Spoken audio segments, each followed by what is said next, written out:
thank you for joining us. I'm Stephanie Woodard, filling in for Holly Seiler. Our top story this evening. It was an early morning weekend duty for the Fairbanks North Star Borough Assembly's Finance Committee meeting as the governmental body got back to work on the borough's proposed $159 million budget.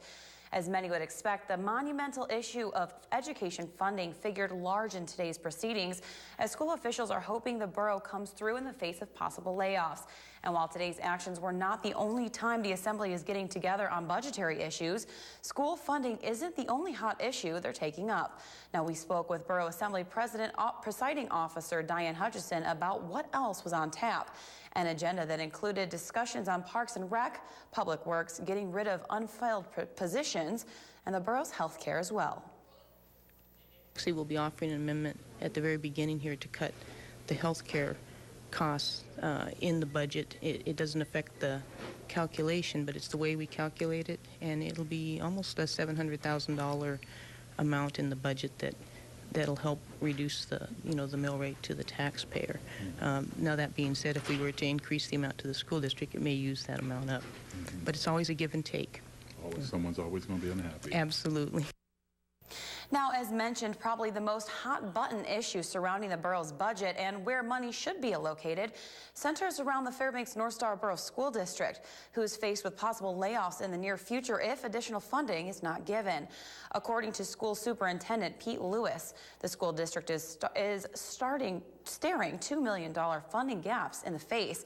He also says there's little relief, if any, in sight. District officials had been counting on a $2.7 million bump in overall base student funding from the state, but the Alaska legislature turned it down. Lewis says the district also wants nearly $2 million more from the borough in order to avoid cutbacks he says are almost inevitable. Looking at that, having to make some pretty severe cuts. We're still going to have to cut approximately $2.7 million out of our budget because of what we had anticipated coming from the state, but that didn't materialize. And even with the even with this, and so if depending on the what is in the mayor's budget and what is the minimum and what the Board of Education has requested, there's still an additional swing there that could also occur. So we are looking at some additional cuts that will be coming, and they can be pretty. We think they'll be pretty severe, and we're concerned about that. Continuing, more local education news, and while no new teacher contract has been agreed to between the Fairbanks North Star Borough School District and the Fairbanks Education Association, the two sides are talking, contrary to in past negotiations. Salary increases once again appear to be at the crux of the negotiations this time around. The FEA proposes a 1.4% first-year salary increase and a $750 stipend for the teachers at the top of their wage scale. The union is also asking for a 1.5% and 1.75% increase for the second and third years of the contract. The school district is offering a 1% increase for each year of the 3-year contract. The two sides have agreed to come back to the table and continue talks on May 6th. A 40-year-old local woman avoided jail time but must perform 200 hours of community work service for her singular role in embezzling more than $12,000 from the Greater Fairbanks Community Hospital Foundation, the nonprofit organization that owns Fairbanks Memorial Hospital. Now, earlier this month, Shelley Lee Comreed pleaded guilty to a single count of felony theft in the second degree. Authorities say Comreed linked her personal bank account to a PayPal internet-based payment account that the foundation uses to receive charitable donations. Comreed worked as an administrative assistant before the crimes came to light. Foundation officials say they became aware of the missing money in December when Comreed's supervisor noticed deposits were missing from regular donors. After an internal investigation, Comreed admitted to taking the money. Fundraising activities took place late Friday downtown for the family of an 18-year-old Fairbanks woman who suffered a gunshot wound to the head last month. Diaz continues to recover at Alaska Native Medical Center after suffering a traumatic brain injury. Friday evening, a large crowd was on hand at the Chief David Salmon Tribal Hall for the occasion. Diaz was shot on March 25th on the city's west side, and although her prognosis of surviving the shooting was listed as poor early on, Family members say she had made a great stride towards recovering since then. Originally labeled as an accidental shooting, the case is still open according to the Alaska State Troopers. Teal is expected to remain hospitalized between 3 and 6 months before traveling outside for intensive neurological rehabilitation. When she first got shot and went to the hospital, and after she came out of the initial surgery, the doctors were pretty bleak in in the outcome. They really didn't expect her to survive, but she's a true fighter, and she's hanging in there, and she's moving. So what they thought was, parts of her body that would be paralyzed for life, now it looks like she's got, there's energy back there. All right, well, when we come back, we'll have more of your weekend news, so stay with us.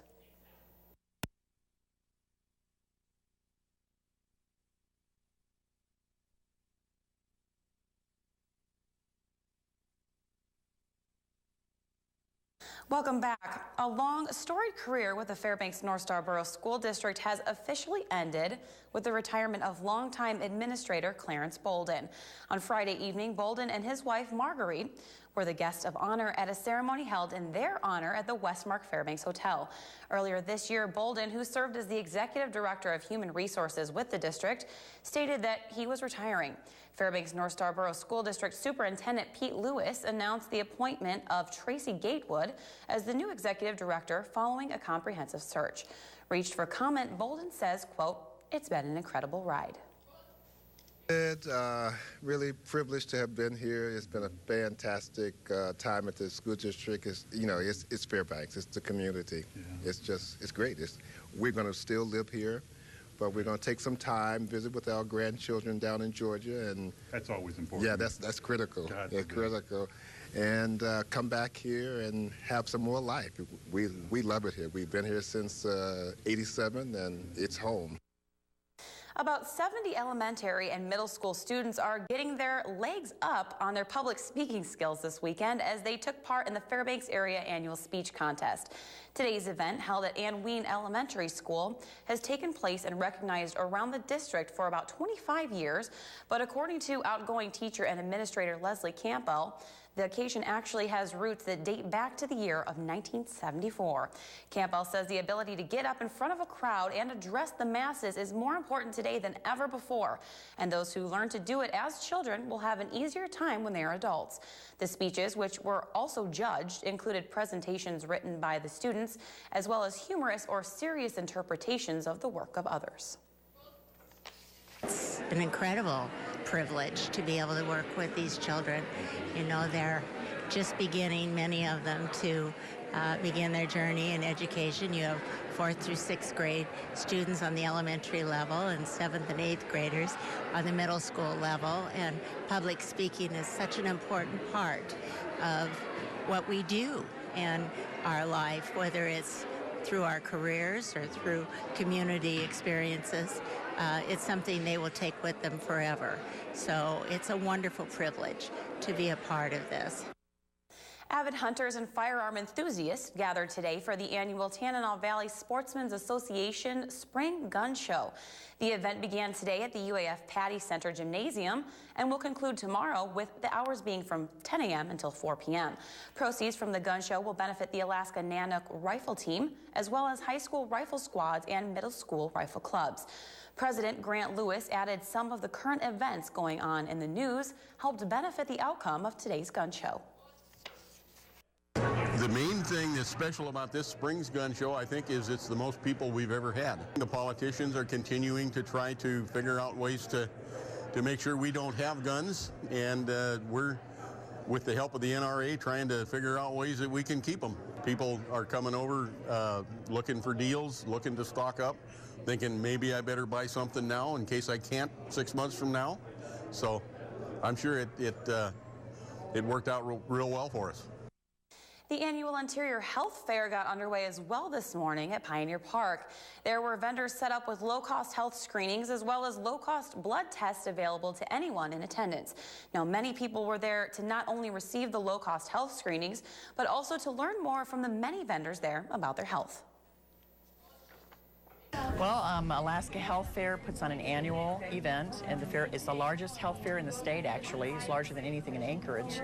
And we usually have anywhere from 1,500 to 2,000 or so people that show up during the day. Having Nolan here and representing a huge colon and having people walk through it helps us to just voice it and talk about this important cancer and disease. A variety of health issues that might affect you or your family, and that's why we had Nolan the colon come in, because he's a 35-foot colon. Wow, 35-foot colon. All right, well, lots going into local sports and around, so our own Daryl Lewis is back with it all in just a few moments. And welcome back, Interior Alaska. Daryl Lewis here in the sports seat for you on a beautiful Saturday evening. Now, I hope you're having a good day. To make it even better, let's talk some sports. First off, life on ice. And last night, the Fairbanks Ice Dogs battled the Wenatchee Wild down in Washington. The Dogs put up a good defensive fight for just over 57 minutes against the Wild, but the game's 60. And that was in the opener of their North American Hockey League West Division Championship Series. The loss put the Ice Dogs behind 1-0 in the best-of-5 series that continues with Game 2 tonight in Wenatchee.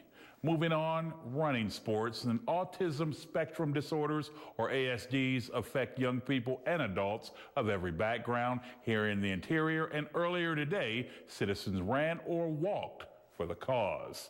Now, the 2013 Run or Walk 5K that seeks to bring more awareness to autism got underway. Locally, the Autism Society of Alaska, located on College Road, is making a conscious effort to alert the public about just how widespread autism is becoming and what signs to look for. Now, as for 5K, and the second time in as many weeks, Paul Wakefield was first through the chute. Tara Wilkins was repping the ladies. I spoke with both he and the women's division winner about the race and the cause.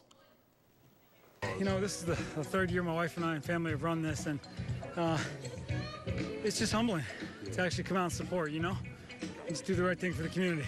I'll talk about the cause first, because that's why I'm out here. I actually work for the Fbx School District for autism and behavioral liaisons. So I'm really committed to this. We're actually out here. We have a team out here. I'm going to go back and join them. But so we used to go in schools and train people and teach people how to work with kids with autism. We also have a parent program where parents can come in and talk to us and get information. And we have an event on Tuesday called Make It Take It, where you can come and get some of the tools that we use and bring those home. Hey, getting our lift on. Yeah, gotta love that. Now, a Bethel woman has set 3 American powerlifting records. Natalie Hansen set the records at the Alaska State Championships for powerlifting, which was held in Anchorage recently. Bethel-based radio station KYUK reports she set records in the bench press, squat, and total weight lifted in her age group and size. She competed in the junior division for ages 20 through 23, weighing under 75 kilograms or 165 pounds. She says she didn't even train for the competition.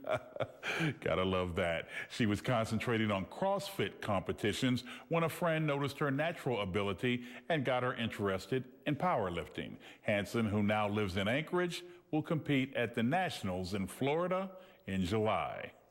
And staying with the Native Games, one of the big events on the Fairbanks calendar is the WIO Games, as some of the younger athletes have been gearing up for the Native Youth Olympics that got underway this weekend. F.E. Cochrane Charter Schools sponsored an NYO competition, as you see right here, last month. Participants took in the seal hop, 2-foot high kick, and other events to help prepare the Randy Smith and Lathrop NYO teams for the state competition that's going on down in Anchorage. These events pass on the athletic Native traditions, and Lathrop sophomore Sean Nicolai has been learning and improving from a year ago. Already I'm excelling greatly. since last year. So it's just all the work is equal to paying off, competing in front of family and friends. It was hard getting a late start, and so now that I can get these guys started earlier, it's something that they're going to be able to carry on a lot longer and hopefully pass on to other people. All of these games are just a tribute to the Native way of life and to everyone. And finally, now with the late spring causing a holdup with most high school sports, it didn't stop UAF's teams. That's right, women's and men's teams got underway with other statewide teams on the campus to open up the Spring Fest tournament. However, they did make adjustments. Since the regulation field still had snow and ice, they made accommodations. The women's team played 7 versus 7, and the men played 10 versus 10 for 7-minute halves. Now, the news center was out there today and talked to them about it. Let's see what they had to say. This is more of a social match or tournament than the rest of our tournaments as we progressively get much more intense with the competition. See, we were down 4 tries, and I mean, we had a lot of layouts. We came off the pitch really dirty, really happy though, but the best part about it was everybody on the team was completely ready for another game. Man, those young people that did that for me and all, they trying to get me out there, and you could forget it. And that's going to do it for sports tonight. Thanks for rolling with me for a spell. For more KTVF sports, log on to Twitter, YouTube, webcenter11.com. You can also download our mobile app, whatever's your flavor. But for now, don't go anywhere because Steph is coming back with your weather. She's next. We'll see you. Happy to be here with you on a Saturday, Hey, Drew. man, I like that, Yeah. huh? But I think people might be a little bit mad with this forecast. A little bit upset? A little bit upset. So let's take them through it. We'll walk you through it. It's a possibility. I'll say that up front. All right, so it's time to get a look at your weekend weather, starting with our almanac. Normal highs for today are 52 degrees and lows are 29 degrees. The record high for today is 70 degrees, set in 2005, not too long ago, and now we still have snow on the ground. Record lows for today are 7 degrees in 2009, so it could be worse. The sun rose today at 5:32 a.m. and will set late this evening at 10:10 p.m., giving us 16 hours and 38 minutes, a gain of 7 minutes of daylight, wonderful sunshine since yesterday. Now, moving now to weather across the state. The state looks like it's been a beautiful day for all of Alaska, with temps on the rise and spring setting in. Rain along the eastern region of Juneau for today looks like all there is to really talk about system-wise, and up north, mostly cloudy skies for Barrow. So let's take a glance now at the weather in the lower 48. Starting over on the east coast, New York looks to have sunny skies and temperatures there are as well on the up. Moving to the south, it looks like they have been experiencing a storm system as well as in the Minneapolis area. Over on the west coast, it looks like the Seattle area is wet today with rain showers and higher temps. Now moving back to Alaska for tomorrow, the northern region can expect to see snow showers in both Fort Yukon and Barrow, and temps there ranging from the teens to the upper 20s.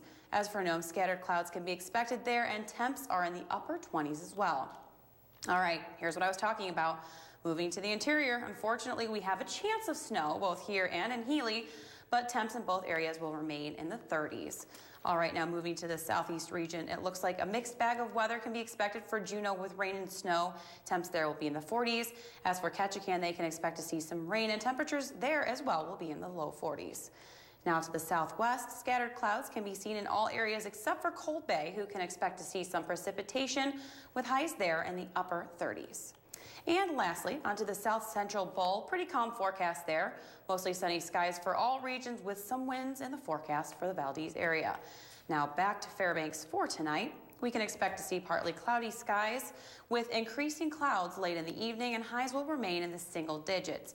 Now for tomorrow, mostly cloudy skies with that dreaded S word, snow, and it's only possible. So now onto the extended outlook.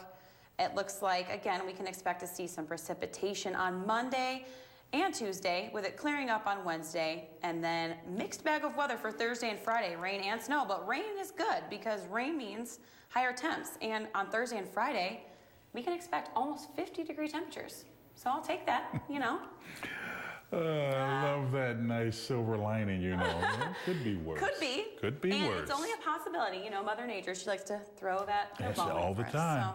So, all right, well, that will wrap up this edition of the Fairbanks Evening News. We're glad you could join us. But before Daryl Lewis and I go, we wanted to give a very special birthday shout out to our weatherman, Mike Schultz. Mr. Mike Schultz. Happy birthday. And also, we want to let our PA and our young director know that a big thank you to them for working today on their senior prom. And you guys have a fun and safe evening. Justice and Taylor, most definitely. Join us here 6 days a week at 6 and 11 or online anytime at webcenter11.com. And from all of us here at the News Center, have a great rest of your weekend and a good night. Good night.